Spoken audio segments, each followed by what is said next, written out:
and welcome to Allen High School's discussion of solutions at the pre-AP chemistry level.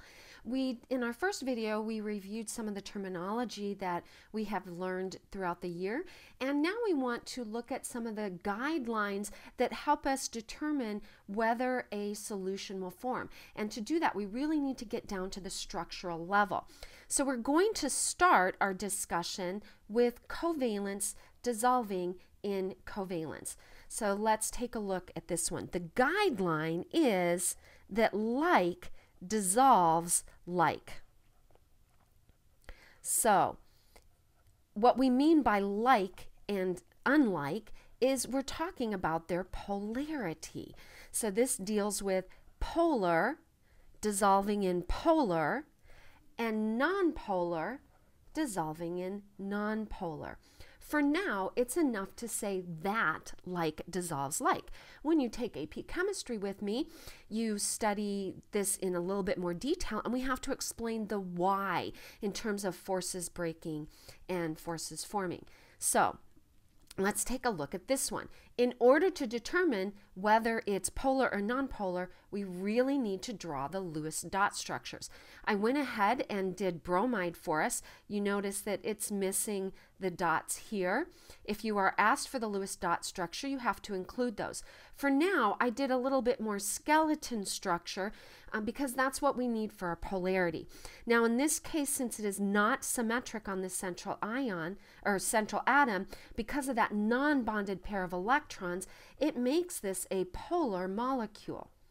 And we know that water is polar. So this has a permanent shift in electron density towards that non-bonded pair of electrons. So that end of the molecule is partially negative, and this end is partially positive. Now, what this picture is trying to show that I thought was helpful is those dotted lines are trying to imagine the bromine going back from the page. The straight line is showing it in the page, and the big kind of triangle is trying to envision a bromine coming out from the page. In other words, they're trying to give you a three-dimensional picture to help you see very clearly that this is a polar molecule. And polar molecules dissolve in polar solvents.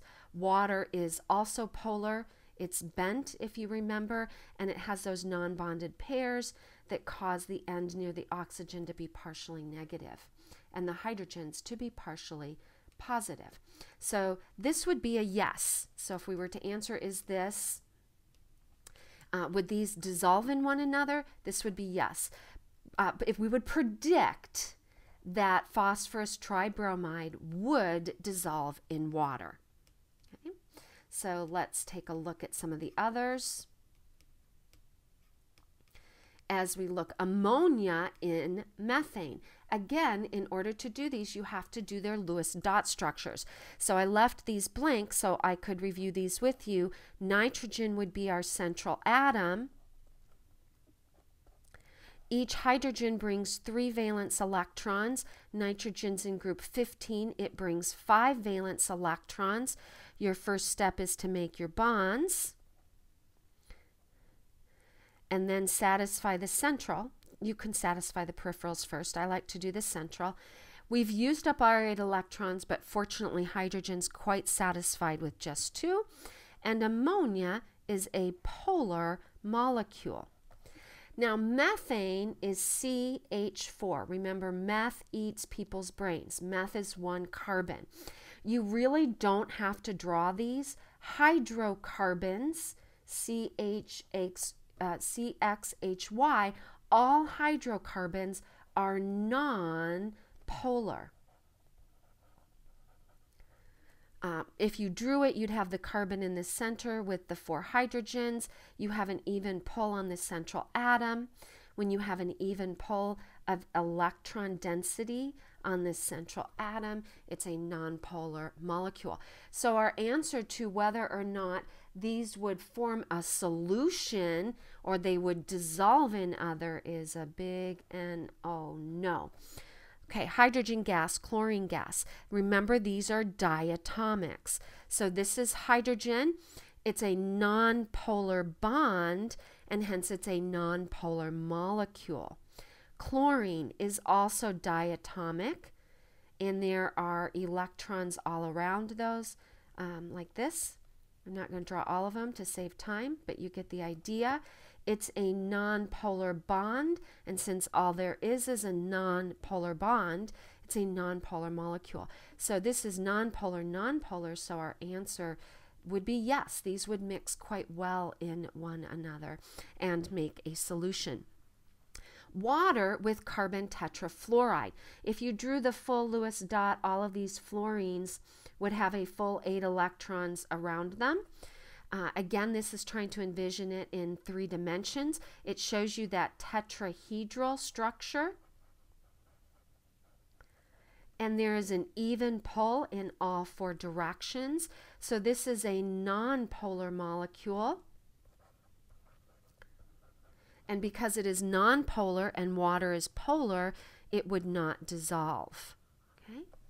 Now, if we replaced one of those fluorines with a hydrogen, that would be a different story. That would make a polar molecule. But when they're all fluorines, it's a nonpolar molecule. We would predict that these would not be soluble. They would not form a solution. Okay? So hopefully I'm not going too quickly for you. If you are, you want to call me over right away at the beginning of class. Now, if we look at ethane and propane, for these, one last example.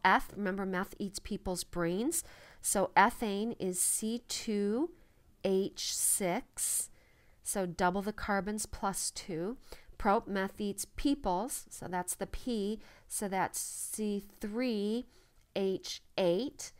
I'm not going to draw them out. I could, but I want you to see that hydrocarbons are always nonpolar. Think of gasoline. Gasoline is nonpolar. So since they're both nonpolar, the answer is yes, they should mix quite well in one another. Now, ethane, depends on the pressure.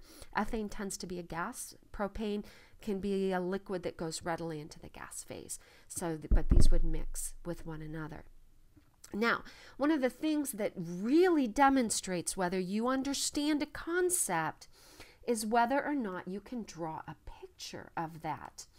And that's what we want you to do in each of these sections. So we're going to illustrate drawing covalent, and we're going to do polar covalent with polar covalent. Non-polar covalent, if you remember from last semester, non-polar covalent experience only the London dispersion forces. These are a little harder to draw, and so I'm going to show you an animation that will help us with those a little bit better. So please remind me to show you that animation. I want to go back to this PBr3. This was our partially negative end, so each of these bromines are partially positive. So we say this has a permanent dipole moment. Okay?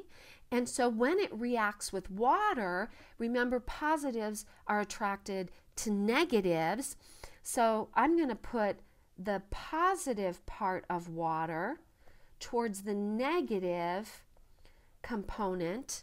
So this hydrogen, let me use a different color here. The hydrogen on the water is partially positive. So we're going to form an attraction between these partial positive and partial negatives. And this would be called a dipole. A dipole means a permanent shift. Polar molecules have a dipole. So this would be called a dipole-dipole attraction.